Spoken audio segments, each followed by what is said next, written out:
बोले श्री प्राणनाथ प्यारे की जय। श्री सद्गुरु महाराज की जय। चिदादित्यं किशोरांगं परिधाम्नि विराजितं स्वरूप सच्चिदानंद निर्विकारं सनातनं बंदो सतगुरु चरण को करूँ सुप्रेम प्रणाम। अशुभ हरण मंगल करण धनि देव चंद्र जी नाम। श्री प्राणनाथ सतगुरु परम विनय करो प्रणाम। उघरई विकट कपाट सुमरन जिनके नाम। श्री राम रतन सतगुरु मेरे काटो सकल कलेश। चरणों में करो वंदना हृदय करो परवेश। श्री प्राणनाथ निज मूलपति सिर में राज शुभ नाम। तेज कुंवर श्यामा युगल को पल पल करो प्रणाम। पल पल करो प्रणाम। धामधनी के लाडले व आत्म संबंधी प्यारे सुंदर साथ जी, आप सबके चरणों में मेरा कोटि कोटि प्रणाम। प्यारे सुंदर साथ जी, अब हमने पिछले वीडियो में जो बेहद मंडल के अंदर 8 बहिष्ठ यानी मुक्तिधाम है, उनके बारे में हमने देखा है कि कौन सी बहिष्ठ कहाँ पर है। तो ये जो ब्रह्मांड बना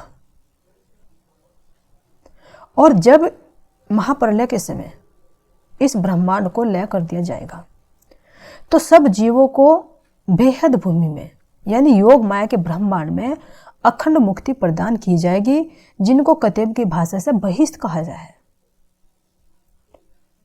तो ये जो ब्रह्मांड बना है, ये विशेषकर राज्य महाराज जी ने अपने ब्रह्म आत्माओं के लिए, अपने मोमिनों के लिए बनाया है। लेकिन जब मोमिन यहां से चले जाएंगे, उनकी सूरताओं को राज्य महाराज जी खींच लेंगे तो इस ब्रह्मांड को लय कर देंगे। लेकिन लय करने के साथ साथ ही जो ये बिना अंकुरी जीव थे, जो अब तक आवागमन में थे, तो इन जीवों के माध्यम से जिन आत्माओं ने इस संसार को देखा, तो इन जीवों को अलग अलग स्थानों पर मुक्ति दी जाएगी। क्योंकि सतगुरु महाराज जी कह रहे हैं कि जो ये जीव सृष्टि है, ये बहुत छोटी है ब्रह्म आत्माओं की दृष्टि में, तो इनको भी अगर अखंड मुक्ति ना दूं तो क्या देखे दुनिया। यानी अगर हम मोमिन यहाँ पर आए हैं और इन जीवों को अखंड मुक्ति ना दें तो फिर क्या देखे दुनिया, यानी क्या महिमा रहेगी ब्रह्म आत्माओं की। जैसे यहाँ देखते हैं कि कोई अधिकारी आए, अगर कोई बड़ा काम करके ना जाए तो उसके आने का क्या फायदा है। तो इसी तरह से जब मोमिन इस संसार में आई हैं सूरता रूप से, तो उनके प्रताप से ये जो नासवान जीव थे, इन जीवों को भी कह रहे हैं कि जो बिना अंकुर के थे उनको भी नए अंकुर प्रदान किए जाएंगे। तो वे कहाँ किए जाएंगे? इन 8 बहिष्ठों के अंदर। तो ये जो 8 बहिष्ठें हैं, जो 4 तो पहले हो चुके हैं जब ब्रज और रास के माध्यम से, और 4 जो अब होंगी इस जागने ब्रह्मांड के बाद जब इसको लय कर दिया जाएगा। क्योंकि जैसे ही ब्रह्म आत्माएं जाएंगी तो इस ब्रह्मांड को उठा दिया जाएगा। क्योंकि कहा जाता है कि जब तक इसमें सत्य है तब तक ही ब्रह्मांड टिका हुआ है। सत्य कौन है? सत्य रूहें, जिनको जब तक वे देख रही हैं तो तब तक ये ब्रह्मांड है। लेकिन जब ब्रह्म आत्माओं की सूरता को खींच लिया जाएगा तो इस ब्रह्मांड को लय कर दिया जाएगा। तो लय करने के बाद जीवों का जैसे जैसा अपना वजूद होगा, जैसी जैसी अपनी चलनी होगी, जैसे जैसा अपना विश्वास होगा, तो उन्हीं के आधार पर उनको उन बहिष्ठों में स्थान दिया जाएगा। तो ये जो 8 बहिष्ठ हैं, इनमें से जो सर्वप्रथम बहिष्ठ आती है वो कौन सी आती है? आमखलक की बहिष्ठ, जो प्रणव ब्रह्म के अंदर है। तो इस बहिष्ठ के अंदर जिनको स्थापित किया जाएगा, आमखलक जीवों को, जो नास्तिक है, नारकीय हैं, अविश्वासी हैं, जो परमात्मा पर विश्वास नहीं करते, तो उन जीवों को वहां पर अखंड किया जाएगा। लेकिन वहां पर ये क्या करेंगे? जो कहते हैं कि 10 तरह की दोजख, यानी इनको प्रायश्चित की अग्नि में तड़फाया जाएगा। जिसको दोजक भी कहा। दोजक का मतलब क्या है कि जब ये अपने से ऊपर वाले बहिष्तों के सुखों को देखेंगे तो ये यहाँ पर बहुत दुखी होंगे और ये पश्चाताप करेंगे कि हमने मानव तन के रहते रहते ही, समय रहते रहते ही हमने परमात्मा से संबंध क्यों नहीं जोड़ा, उनकी बताई राह पर क्यों नहीं चले। तो फिर वहाँ पर क्या करेंगे, वे पश्चाताप करते रहेंगे। क्यों? अब ये कहे कि यहाँ पर क्यों नहीं कर सकते, वहाँ पर क्यों करेंगे? क्योंकि यहाँ पर क्या है, जीवों के ऊपर एक सौपन की बुद्धि है। जो सौपन की बुद्धि एक आवरण का कार्य करती है, जो सत्य को नहीं देखने देती, सत्य को ढक देती है, और जो असत्य है उसको वो हमारे सामने प्रकट करती है। लेकिन जिस जीव के कर्म अच्छे होते हैं, जिसका अपना भाग्य उदय होता है, परमात्मा की कृपा होती है, तो उस जीव को ये प्रकाश मिल जाता है। और जो जीव इस प्रकाश को नहीं ले पाता, लेकिन उसको उठाना तो पड़ेगा यहाँ से, तो उसको ही उस बहिष्ठ में डाल दिया जाएगा। और फिर उससे ऊपर की जो बहिष्ठ आती है वो आती है अव्यकृत के कारण में, जो किसकी है, पैगंबरों की बहिष्ठ है, जिसको हिंदी में क्या कहा गया है, महर्षियों का मुक्ति धाम कहा गया है। तो ये धाम किसका है, जो यहाँ पर परमात्मा का पैगाम देते हैं। और जो पहले भी हुए कि 1,20,000 पैगंबर कतिब ग्रंथों में आते हैं, तो उन्होंने सबने विनती करी थी, हे परमात्मा, हे खुदा, जब इमाम मेहंदी यानी पुनः परमात्मा प्रकट हो तो तब हमें भी उठाना। तो वे सारे पैगंबर कहाँ पर आए हैं, महामती प्राणनाथ जी की शरण में आए हैं। तो उनको भी इस 7वें नंबर की बहिष्ठ में उनके जीवों को अखंड किया जाएगा। और इससे बाद में आती है, कौन सी आती है, नित्य वैकुंठ की, जिसमें त्रिदेव यानी ब्रह्मा विष्णु महेश और देवी देवताओं का स्थान है। और वहीं पर किसका है, पंचवासनाओं का भी स्थान है। उनके जीव भी, सूरता भी वहीं पर जाएंगी। और 3 बहिष्ठे सबलिख के अंदर हैं, यानी एक सबलिख के कारण में है, जो अखंड गोलोक धाम है, जिस गोलोक धाम के अंदर जब ब्रज मंडल में श्री कृष्ण के रूप में राज्य महाराज जी आए थे और गोपियों के रूप में हम आए थे, तो उन सब जीवों को उनकी लीला सहित कहाँ पर मुक्ति दी गई थी, गोलोक धाम के अंदर। और अब भी जो जीव उसी अखंड गोलोक का ध्यान करेंगे, श्री कृष्ण जी के बाल स्वरूप का ध्यान करेंगे, तो वे उसी मुक्ति धाम को प्राप्त करेंगे। और इससे ऊपर फिर आती है 5वें नंबर की बहिष्ठ सबलिख के महाकारण के अंदर। वहां पर क्या है, अखंड रास की बहिष्ठ है। तो उस रास की बहिष्ठ के अंदर किन जीवों को, यानी जिन जीवों पर ब्रह्म आत्माओं ने बैठकर रासलीला का आनंद लिया था, उन जीवों को वहां पर अखंड कर दिया गया। और वो रासलीला आज भी वहां पर चल रही है। तो उसको रास की बहिष्ठ, रास का मुक्तिधाम बोला जाता है। इससे ऊपर आती है 6ठे नंबर की बहिष्ठ है महमदी बहिष्ठ, यानी सबलिख के निर्मल चित्त में। तो वहां पर जो मोहम्मद साहब इस तीसरे ब्रह्मांड में कुरान का ज्ञान लेकर आए, और फिर इस चोले को छोड़कर जब वो जीव गया, तो उस जीव को वहां पर अखंड कर दिया गया। और जो उनके अनुयायी हैं, जो उनके बताए रास्ते पर चलेंगे और इस वास्तविकता को समझेंगे, तारतम्य ज्ञान के प्रकाश में आएंगे, तो उन जीवों को वहां पर अखंड किया जाएगा। इसलिए उसको महमदी बहिष्ठ कहा जाता है। और 2 बहिष्ठ अब इससे ऊपर श्रेष्ठ है, वो सत्य स्वरूप के अंदर, यानी सत्य स्वरूप के महाकारण ईश्वर सृष्टियों वाली बहिष्ठ है, जहां पर ईश्वर सृष्टियों के जीव अखंड होंगे। और इस महाकारण से ऊपर निर्मल चित्त है, जिस निर्मल चित्त के अंदर, जिसको अक्षय बहिष्ठ कहा गया है, वहां पर उन जीवों को स्थान दिया जाएगा जिन जीवों के ऊपर ब्रह्मधाम की सूरताएं बैठी हैं। और इनके अलावा दूसरे जीव भी अगर ब्रह्म आत्माओं की रहनी पर चलते हैं, परमात्मा की प्रेम भक्ति में लीन होते हैं, तो उनको जीवों को भी वो स्थान दिया जाएगा। तो देखिए, विचार करिए इसमें कि जो जीव ब्रह्म आत्माओं जैसा आचरण करेंगे, भले उन पर ब्रह्मधाम की सूरता है या अक्षरधाम की ईश्वर सृष्टि है, चाहे ना हो, भले ही वो कोरा जीव हो, लेकिन अगर वो ब्रह्म आत्माओं जैसी रहनी करता है, तो उसको सत्य स्वरूप की बहिष्ठ मिलेगी। तो विचार करिए इसमें कि अगर जिस जीव पर ब्रह्म आत्मा बैठी है, अगर उस जीव की रहनी नहीं सुधरती, वो फिर भी भ्रमित होता है, तो क्या वो जीव उस बहिष्ठ में चला जाएगा? मेरे विचार से तो नहीं जाएगा। क्यों? क्योंकि जब जीव उस व्यवहार में नहीं आ पाएगा, उस प्रेम की राह को, उसकी राह को, समर्पण की राह को नहीं अपनाएगा, तो उसको वो स्थान कैसे मिलेगा? सूरता तो जरूर परम धाम में जाएगी, वो तो जागृत होगी, वहीं पर बैठी हुई है। लेकिन जिस सूरता की दृष्टि में जीव आया है, जिस जीव को सूरता का संग पकड़कर सुधरना था, लेकिन अगर वो नहीं सुधरता तो उसके लेवल के अनुसार ही तो उसको बहिष्ठ मिलेगी। तो सूरता जो परम धाम में होगी, तो ये विचार करिए, अगर वो जीव नहीं सुधरता तो फिर वो सूरता को भी एक, ये कहे कि उस पर भी एक हंसी का पात्र बने। क्यों? क्योंकि वो जीव अगर अपने आप को कसौटी पर कसकर वो पवित्र बनाता है अपने आप को, तो उसको भी शाबाशी मिलेगी कि हाँ, ये सूरता इस जीव के साथ बल लगाकर दौड़ कर आई है। लेकिन जो जीव जागृत नहीं हो पाएगा, तो वही तो सूरताओं को कहा गया कि वे आंख मलती हुई उठेंगे। तो जरूरी नहीं है कि ब्रह्म आत्माओं के हर ब्रह्म आत्मा जिस पर बैठी हैं उस जीव को बहिष्ठ मिले। नहीं तो अगर सबको बहिष्ठ मिल जाएंगी, सब ब्रह्म आत्मा एक जैसा आनंद ले लेंगी, तो फिर हंसी कैसे होगी? तो हो सकता है कि जीव के अपने लेवल के अनुसार उनको अलग अलग बहिष्ठ भी मिल सकती है। तो इन बहिष्ठों के बारे में वर्णन आता है कि ये 4 बहिष्ठ तो पुरानी है, जिनका वर्णन कुरान के अंदर किया गया है, और 4 बहिष्ठे नहीं है। तो हम तारतम वाणी के माध्यम से देखते हैं कि महाराज जी इन बहिष्ठों के बारे में कैसे कैसे वर्णन कर रहे हैं। अब इसमें क्या कह रहे हैं, ये हमारा खुलासा ग्रंथ है। खुलासा ग्रंथ का हमारा क्या है, ये 5वां प्रकरण है।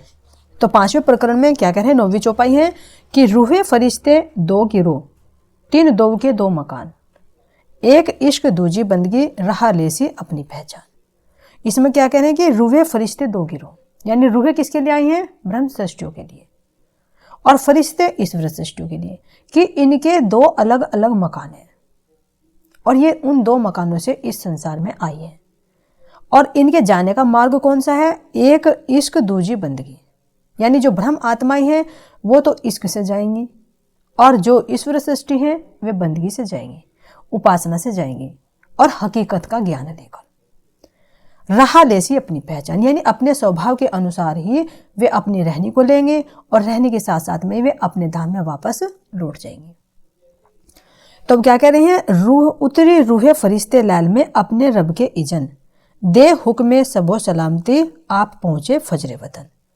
यानी जिस पूर्ण ब्रह्म परमात्मा के हुक्म से ब्रह्म सृष्टि और ईश्वर सृष्टि संसार में उतरी हैं, तो वे क्या करेंगे, उस ब्रह्म परमात्मा के आवेश से युक्त होकर इन जीवों को क्या देंगी? सलामती देंगी। यानी जीवों को अखंड बहिष्ठे प्रदान करेंगी, और फिर बहिष्ठे प्रदान कर करके ये अपने धाम में वापस चली जाएंगी।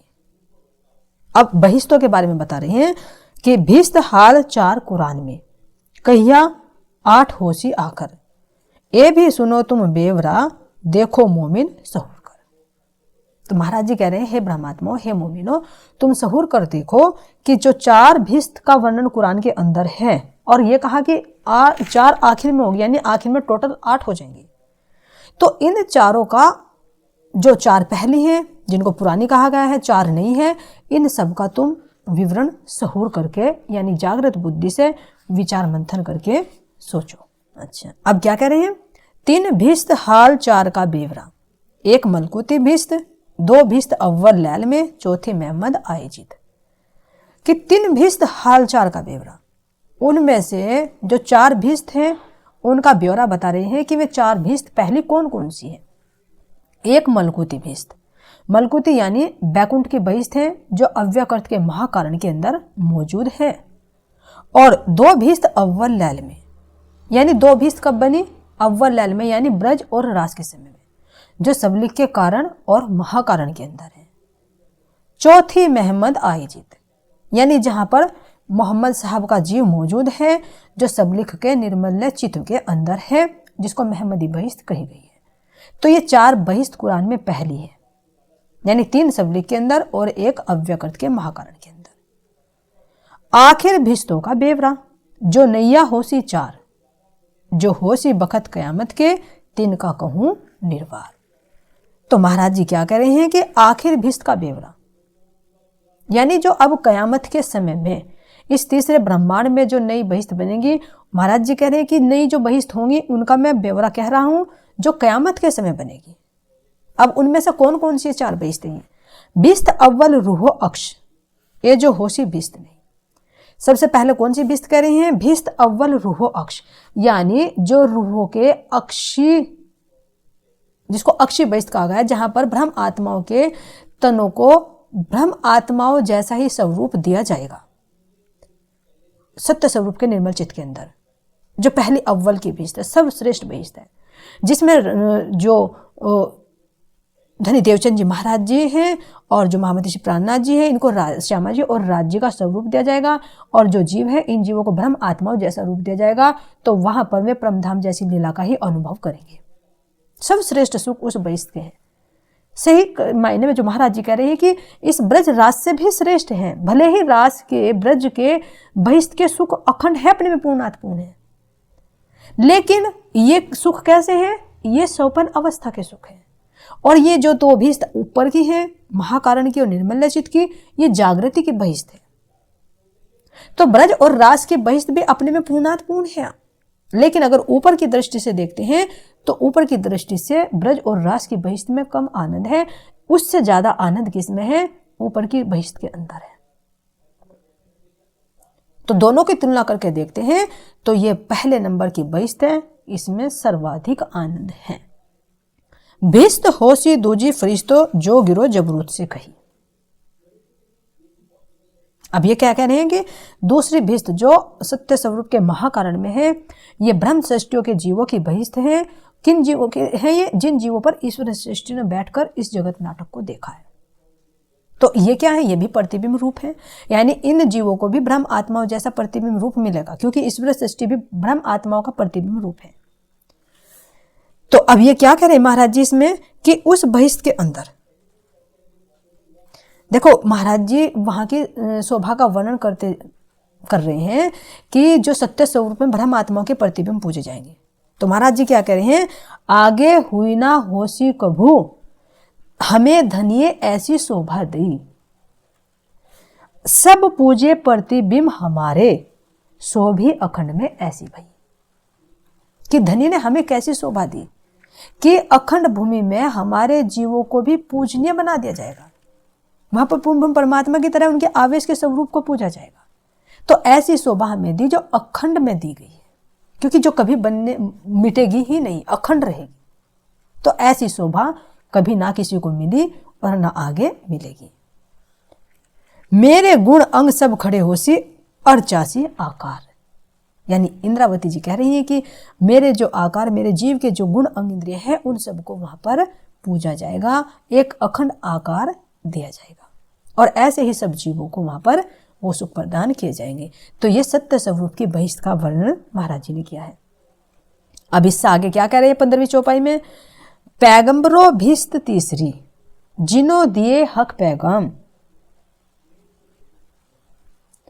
चौथी भिस्त जो होइसी पावे खलक जो आम। तो 2 बहिष्ठ तो कहां पर हो गई? सत्य स्वरूप के महाकारण में और सत्य स्वरूप के निर्मल चित्त में, जो नई बहिष्ठ हैं। अब जो कह रहे हैं कि पैगंबरी भिस्त तीसरी बहिष्ठ कौन सी है? जिन्हों दिया हक पैगाम, जिन्होंने यहां पर परमात्मा का ज्ञान फैलाया है, उन पैगंबरों को वो बहिष्ठ दी जाएगी। और चौथी बहिष्ठ जो होइसी पावे खलक जो, चौथी बहिष्ठ कौन सी है? जो प्रणव ब्रह्म के अंदर है, जिनको सब जीवों को वहां पर डाल दिया जाएगा है, जो अविश्वासी है, नारकीय है और पापात्मा है, उनको भी वहां पर रखा जाएगा और वे पश्चाताप की अग्नि में वहां पर जलते रहेंगे, और फिर दोबारा से फिर उनको पश्चाताप कराकर शुद्ध करके तब उनको अखंड बहिष्ठ दी जाएगी। अब महाराज जी कह रहे हैं कि इन बहिष्ठों में कौन कौन जाएगा। ये तो 4 नई बहिष्ठें हुई और 4 पुरानी बहिष्ठें हुई। अब इन बहिष्ठों को प्राप्त करने के लक्षण क्या होने चाहिए, उन लक्षणों का वर्णन महाराज जी आगे की चौपाइयों में कर रहे हैं। क्या कह रहे हैं? जिन किन रहा हक की लई साथ से सरियत, भिस्त होसी तीनों तीसरी सच्चे न जले कयामत। देखिए, जिन किन रहा हक की लई साथ से सरियत। अब सरियत क्या कह रही है? देखो 4 चीजों का वर्णन आता है, सरियत, तरीकत, हकीकत और मार्फत। तो जिसको हमारी वेदों की भाषा में कर्म, उपासना, ज्ञान और विज्ञान कहा गया है। तो इनका लक्ष्य भी अलग अलग है। शरीयत करने से क्या होता है, आवागमन में ही रहता है जीव, मृत्यु लोक पर ही रहेगा। और ये किसका स्वभाव है, जीव का। अब दूसरी आती है तरीकत, यानी जिसको कहते हैं उपासना। तो उपासना का लक्ष्य क्या है, बैकुंठ, जिसको मलकूत कहा। अब इससे आगे आती है हकीकत, यानी यथार्थ ज्ञान, वास्तविकता।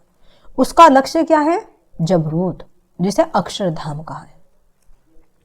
अब इससे ऊपर आता है मार्फत,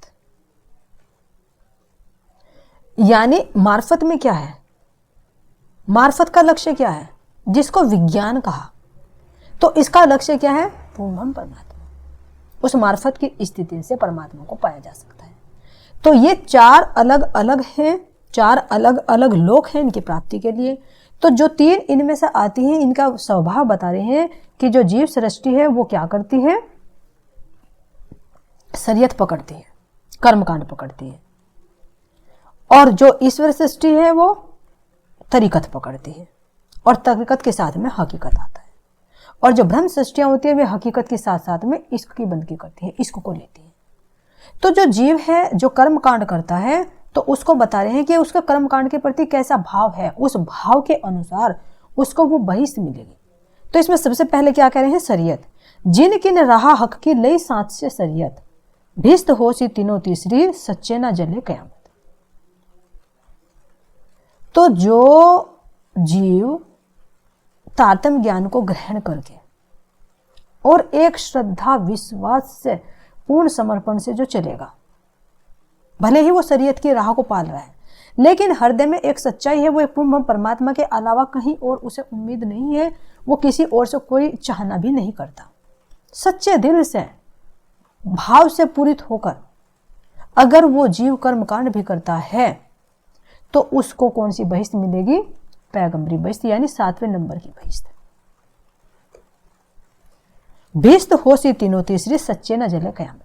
तो वे जो सच्चे होंगे, सच्चे हृदय से बंदगी करेंगे, सच्चे हृदय से कर्मकांड के नियम की पूर्ति करेंगे, तो वे कयामत के समय प्रायश्चित की अग्नि में नहीं जलेंगे। अब दूसरा बता रहे हैं, जो शरीयत पकड़ के चलिया नहीं सांच ले, सो आखिर दो झक जल के भिस्त चौथी पावे। जो शरीयत पकड़ के चलिया नहीं सांच ले, यानी एक जीव वो है जिसने शरीयत तो पकड़ी, यानी कर्मकांड तो किया, लेकिन हृदय में उसे पूर्ण विश्वास नहीं है परमात्मा पर। जैसे देखा होगा कि तारतम्य ज्ञान भी ले लेते हैं, लेकिन तारतम्य ज्ञान लेकर फिर कहीं और चले जाते हैं कि भाई हम राज्य महाराज जी से तो हमारी इच्छा पूर्ति नहीं हो रही, तो हम कभी किसी पे जा रहे हैं, कभी किसी पे जा रहे हैं, यानी एक पूर्ण परमात्मा पर पूर्ण विश्वास नहीं है। एक वो पतिव्रता भाव से अपने परमात्मा की बंदगी नहीं करती, एक वेश्यावृत्ति की तरह करती है। तो भले ही उसको तारतम्य, कुछ जीव ऐसे होते हैं किसी को तारतम्य ज्ञान मिल जाता है, जागृति ज्ञान मिल जाता है, तो कुछ तो उसको स्वीकार कर लेते हैं, कुछ को मिल ही नहीं पाता। तो अगर जिसको नहीं मिला और हृदय में भ्रम है, तो उसको पश्चाताप की अग्नि में तो जलना पड़ेगा। और अगर किसी ने तारतम्य मंत्र ले भी लिया और ये वाणी का ज्ञान भी सुनने के लिए मिलता है, लेकिन फिर भी वो विश्वास करके नहीं चलता, इस वाणी के ज्ञान को ठुकरा देता है, तारतम्य मंत्र को हृदय कहता है कि मैंने नाम तो ले रखा है, लेकिन विश्वास तो नहीं है। एक फर्ज उतारने के लिए सेवा पूजा भी कर लेगा, लेकिन श्रद्धा अन्य देवी देवताओं में रहेगी, आग पानी मिट्टी पत्थर को पूजता फिरेगा, परमात्मा पर एक पूर्ण समर्पण नहीं होगा। तो उस जीव के लिए क्या कह रहे हैं महाराज जी, जो शरीयत पकड़ के चलिया नहीं सांच ले, यानी जिसने शरीयत तो पकड़ी, पूजा पाठ भी करा, मेहर का पाठ भी करा, आरती भी करी, नित्य पाठ भी किया, लेकिन हृदय में विश्वास नहीं है। तो जो हृदय में सांस लेकर नहीं चलेगा, सो आखिर दो झक जल के भिस्त चौथी पावे, यानी उसको फिर पश्चाताप की अग्नि में जलेगा, और अग्नि में जलने के बाद में तब उसको चौथी बहिष्ठ यानी आम खलक की बहिष्ठ में डाल दिया जाएगा। इसीलिए इसे कह रहे हैं कि ये जो बहिष्ठ है ये नास्तिकों के लिए और पापियों के लिए है। रूहे अक्ष कहे नई भिष्ट में, ताए असल रूहों के तन, सो अरवा अरस अजीम में उठे अपने बकावतन। अब किनको कह रहे हैं, रूहे अक्ष कहे नई भिष्ट में, अभी नई बहिष्ठ का वर्णन कर रहे हैं। ये तो अव्यकृत की 2 बहिष्ठों का वर्णन किया गया है, यानी एक पैगंबरी बहिष्ठ का और एक आम खलक की बहिष्ठ का। अब कह रहे हैं रूहो अक्ष कहे नहीं बहिष्ठ में, जो नई बहिष्ठ है सत्य स्वरूप के कारण और महाकारण में, ताए असल रूहो के तन, वहां पर जो जीव होंगे उन जीवों को ब्रह्म आत्माओं जैसे ही तन मिलेंगे।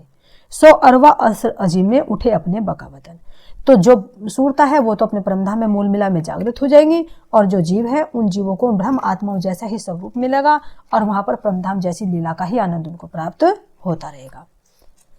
जो लो अपनी राह पावे नहीं, तो लो पहुंचे ना अपने मकान, हादी हद्दो हिदायत करके आखिर पहुंचावे निदान। अब क्या कह रहे हैं कि जो लोग अपनी राह पावे नहीं, यानी तारतम वाणी का ये ज्ञान पाकर जो जीव सृष्टि है वो अपने अपने लक्षणों को नहीं पकड़ेगी,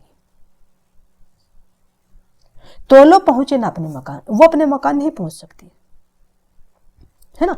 अब देखे हादी हद्दो हिदायत कर, यानी जो शरीयत हकीकत और मार्फत का ज्ञान नहीं अपनाएगी वो अपने धाम को प्राप्त नहीं कर पाएगी। तो ये सतगुरु महाराज जी ने तीनों सृष्टियों का वास्तविकता बता दी और उनके पहुंचने का तरीका भी बताया है। तो अब इसमें यह आता है कि जो जीव सृष्टि है जो कर्मकांड करती है, लेकिन कर्मकांड के साथ में वो तरीकत भी करेगी, यानी अपने हृदय से अपने परमात्मा के प्रति वो प्रेम भी करेगी, तो तब वो अखंड में पहुंचेगी। और जो ईश्वर सृष्टि है वो तरीकत करती है, लेकिन तरीकत के साथ साथ में तब जब तक वो यथार्थ ज्ञान को नहीं लेती, हकीकत को नहीं लेती, तो वो भी अपने धाम में नहीं पहुंचेगी। और जो ब्रह्म सृष्टि है वो हकीकत का ज्ञान लेने के साथ साथ में अगर मार्फत का वो इश्क और प्रेम नहीं लेती, तो उनके जीव भी वहां पर में नहीं पहुंचेंगे और उन रूहों की भी वे हंसी होगी। तो इस तरह से इनके पहुंचने का महाराज जी ने अलग अलग सा वर्णन इसमें किया है। अब इन बहिष्ठों के सुख कैसे होंगे, ये तो बताया जीवों के पहुंचने का मार्ग। अब महाराज जी वर्णन कर रहे हैं कि जब जीव वहां पर बहिष्ठों में रहेंगे तो उनको क्या कैसे सुख प्राप्त होंगे, और उन बहिष्ठों की सुख कैसे हैं, उनके वर्णन में महाराज जी ये सनद ग्रंथ के अंदर वर्णन कर रहे हैं।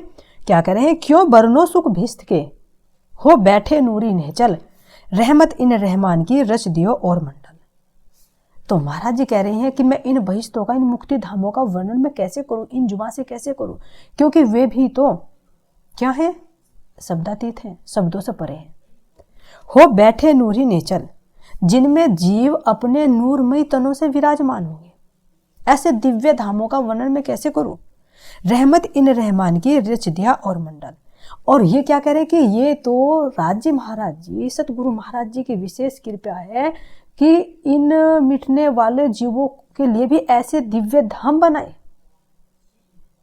जो एक गंदगी में, एक चिरकिन में रहने वाला जीव था, इस पिंड के अंदर गंदगी में रहने वाला, इस ब्रह्मांड की अज्ञानता में रहने वाला, आवागमन में भटकने वाला वो जीव अगर महामती प्राणनाथ जी की शरण में आ जाता है तो उसको कैसे दिव्य धाम दिया गया है। तो महाराज जी खुद वर्णन कर रहे हैं कि मैं उन बहिष्ठों का वर्णन नहीं कर सकता, ये तो राज्य महाराज जी ने इन जीवों की कृपा के लिए ऐसे मंडलों की रचना की है। अब आगे क्या कह रहे हैं, एक कायम नूर नजर की सिफत या जुबा कहीं ना जाए, पाक हुए सब खेल ही जरा खतरा ना पाइए था। एक कायम नूर नजर की, यानी ये जो बहिष्ठे हैं अक्षर ब्रह्म की नूरी दृष्टि में है। सिफत या जुबा कहीं ना जाए, यानी उन बहिष्ठों का जो वर्णन है यहाँ की जुबा से नहीं कहा जा सकता। पाक हुए सब खेले, जो जीव यहाँ पर पवित्र हो जाएंगे, परमात्मा के प्रति समर्पण हो जाएंगे, इश्क और विश्वास लाएंगे, तो उनको वहां पर जरा भी खतरा नहीं होगा। यानी उस बेहद मंडल में जो बहिष्ठे हैं मुक्ति धाम में, वहां पर काल माया जैसा कोई दुख नहीं रहेगा। जो 4 दुख मैंने बताइए, जरा, व्याधि, जन्म और मरण, तो इन 4 दुखों से वो परे रहेंगे। काल माया जैसा दुख उन्हें नहीं सताएगा। ऐसे अखंड बहिष्ठों में वे जीव आनंद मग्न रहेंगे। खाना पीना दिल चाहता, सब विद का करार, नूर स्वरूपे होए के भिष्ट में बसे नर नार। अब देखिए क्या कहे हैं कि खाना पीना दिल चाहता। यहाँ स्वर्ग में तो वर्णन करते हैं कि भाई जैसा तुमने दान किया स्वर्ग में तुम्हें मिलेगा, लेकिन ये स्वर्ग का सुख कैसा है, बहिष्ठों में रहने वाले जो स्त्री पुरुष हैं उनका स्वरूप कैसा होगा? नूरमय होगा। सब विध का करार, यानी उन्हें जैसी उनकी इच्छा होगी, उनके खाने की पीने की जैसी इच्छा होगी, इच्छा का दरबार है, तो वहां पर वो अखंड हमेशा मिलता रहेगा। स्वर्ग का तो कुछ समय के लिए होता है, लेकिन उन बहिष्ठों में तो हमेशा के लिए है, कभी खत्म होने वाला है ही नहीं। तो जीवों को कितना आनंद प्राप्त होगा वहां पर। और वहां पर क्या कह रहे हैं? भीष्म में बसे नर नार, नूरे स्वरूप होए के भीष्म में बसे नर नार, यानी जो नर है और नारी है उनको जैसा रूप दिया जाएगा वो बहिष्म में वहां पर मुक्ति धामों में ऐसा ही आनंद प्राप्त करेंगे। रूप रंग सब नूर के, गुण अंग इंद्रिय नूर, बस्तर भूखण नूर सबे, नूरे दिए अंकुर। तो इसमें महाराज जी क्या कह रहे हैं कि वहां के जो नूरी तन होंगे उन तनों का रूप रंग सब नूर का होगा। नूर के ही गुण अंग इंद्रियां, यानी जो गुण है त्रिगुण नहीं, वो आनंदमय गुण है। कौन सा? सद चिद और आनंद रूपी गुण। अंग इंद्रिय सब नूर के होंगे। वस्त्र भूषण नूर सबे, सब उनके वस्त्र भी आभूषण भी सब नूर के हैं। और नूरे दिए अंकुर, यानी नूर से ही उन आत्माओं को प्रतिबिंब रूप दिया जाएगा। जो कह रहे हैं ना कि जो बिना अंकुर के थे उनको भी नए अंकुर दिए गए, तो वो अंकुर भी नूर का होगा। मेवा मिठाई सेज सुख, सफल विद भरपूर, इस सबों में अति बड़ा, दिल हृदय नूर हजूर। अब देखिए क्या कह रहे हैं कि जो मुक्ति धामों के अंदर जो मेवा है, मिठाइयां हैं, सेजियां हैं, वे सुख अपार हैं और हर दृष्टि से वे परिपूर्ण हैं। वहां पर किसी भी चीज की कोई कमी नहीं है।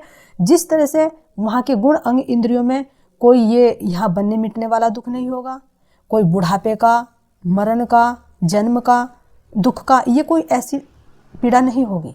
तो इसी तरह से वहाँ खाने पीने में भी ये चीज़ नहीं है कि कोई चीज़ खाई तो समाप्त हो जाएगी। वो सब नूरी है, दिव्य है, आत्मा को आनंद मिलेगा। तो मेवा मिठाई सेज सुख सफल विद भरपूर, सब तरह से भरपूर होंगे। जैसा चाहेंगे वैसा ही होगा। अब ये कहे कि वहां कैसे होगा? जब तुम कह सकते हो कि स्वर्ग में मन चाहा तुम्हें मिलेगा, जैसा तुमने यहाँ पर किया वैसे ही तुम्हें फल मिलेगा, तो जब स्वर्ग में मिल सकता है, बैकुंठ में मिल सकता है, तो मुक्ति धामों में बहिष्ठ में क्यों नहीं मिल सकता? जो नूरी स्थान है वहां किस चीज की कमी होगी जो पूर्णार्थपूर्ण है? तो इसलिए कह रहे हैं इश्क सबों में अति बड़ा। यहां तो जीवों के अंदर क्या है? मोह है, अज्ञानता है, भ्रम है, लेकिन वहां उनके हृदय में क्या आ जाएगा? प्रेम आ जाएगा, क्योंकि वहां पर अद्वैत की लीला होगी। इस हद भूमि के अंदर द्वैत की लीला है, तो बेहद भूमि में अद्वैत की लीला है, और परम धाम के अंदर अनंत अद्वैत की लीला है।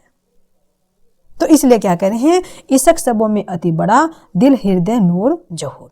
सभी के अंदर बहुत ज्यादा प्रेम भरा होगा और उनके सबके हृदय में परमात्मा की नूरी शोभा विराजमान होगी। या भीष्ट में इन सुख को केते कहूं विस्तार, दिल चाहिया सब पावई, सब विध सुख करार। अब महामनीषी प्राणनाथ जी कह रहे हैं कि इन भीष्ट के सुखों का मैं कहां तक वर्णन करूं, क्योंकि ये तो क्या है? शब्दातीत है। दिल चाहिया सब पावई, सब विध सुख करार। जैसी जिस जीव की इच्छा होगी उसको तुरंत वो चीज वहां पर प्राप्त हो जाएगी और उसको आराम, इच्छा पूर्ति होते ही एक आनंद की अनुभूति होगी। लागी बरखा नूर की, चौथे तबक चो फेर, अंतर माहे बाहिर कछु, बैठ न सके अंधेर। अब क्या कह रहे हैं कि जो बेहद मंडल में अखंड होने वाले 14 लोकों का इस ब्रह्मांड में अक्षर ब्रह्म के नूर की वर्षा है।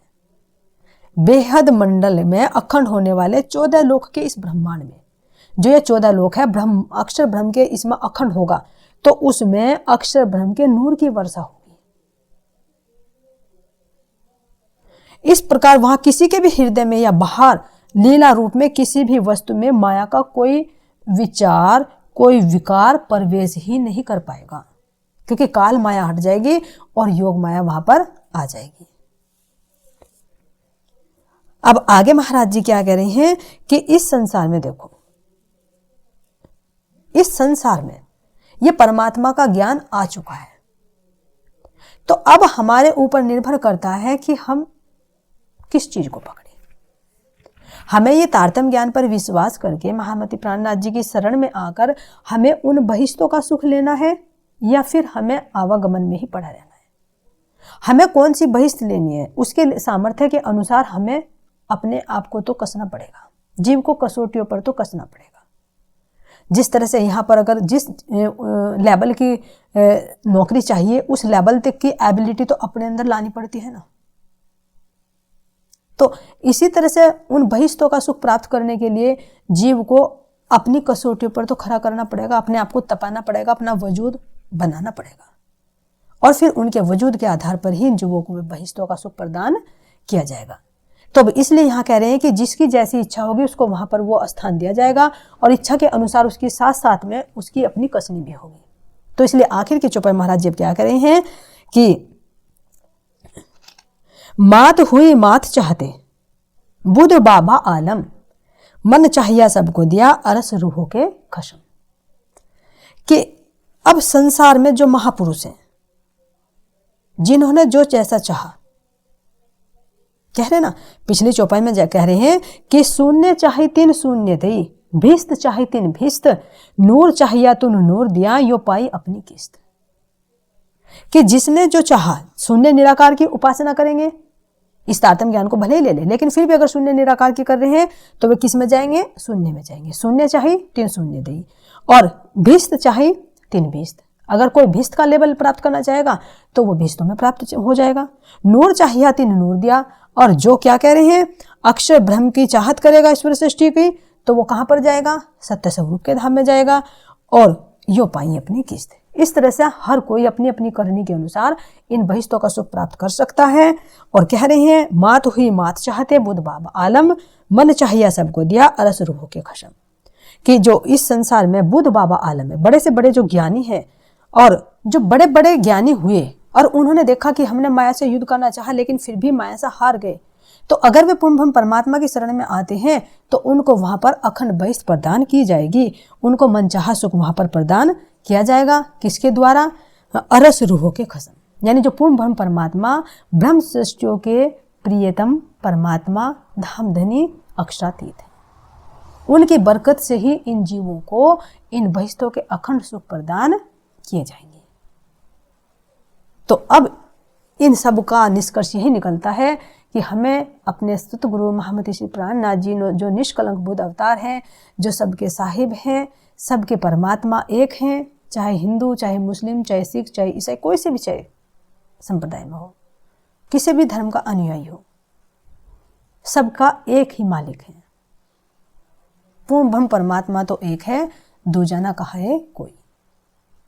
तो सबको ऐसे पूर्ण ब्रह्म परमात्मा निष्कलंक बुद्ध अवतार की शरण में आकर अपने इस जीवन को सफल करना चाहिए, और फिर अपने जीव को भी अखंड मुक्ति धामों का सौभाग्य दिलाना चाहिए। तो ये महाराज जी ने बहिष्ठों का वर्णन किया है। बोले श्री प्राणनाथ प्यारे की जय, श्री सतगुरु महाराज जी की जय। प्रणाम जी।